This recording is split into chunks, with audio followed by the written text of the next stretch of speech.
মেয়েরা অনেক পিছিয়ে সব কিছুতে চিন্তায় চেতনায়। আমাদের ইতিহাসের স্যার সুন্দর করে বলেছে যে তারা আসলে এত বেশি ভীতু যে তাদের মনের আগেই খেয়ে নেয়। তেলাপোকা থেকে তারা চিৎকার চেঁচামেচি শুরু করে। এই তেলাপোকা থেকে মেয়ের যদি চিৎকার চেঁচামেচি করা মেয়েরা যে আজকে মার্শাল আর্ট শিখতে পেরেছে এটা অত্যন্ত আনন্দদায়ক।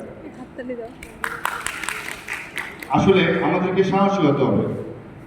আমাদের গ্রিন ভয়েস সবুজ আমাদের ক্যাম্পাস কিন্তু আমার মনে হয় যে দিনাজপুর সরকারি কলেজ এখন যদি কেউ একটু বিচরণ করে তার অন্তর তার হৃদয়ে ভরে যাবে সবুজের সমারোহ দেখে।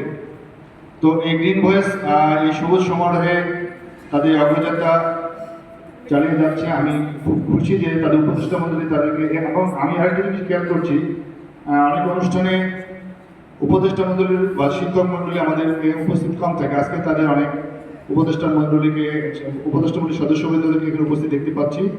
যদিও সদস্য মনে হয় আরেকটু ভালো হলে, বেশি হলে ভালো হতো।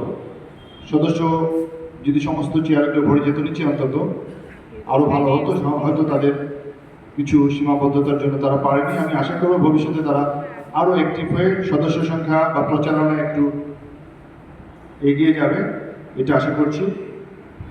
আর মেয়েদের ব্যাপারে আসলে আমরা নিজেদেরকে একটু স্মার্ট করলে, একটু চিন্তা ভাবনা করলে আমরা যেরকম আছি, যা আছি তার থেকে একটু উন্নত হব, এইটুকু চিন্তা থাকতে হবে। আমাদের মেয়েরা কুকুরে ভয় পায় প্রচণ্ডভাবে, এটা আমি ফিল করি।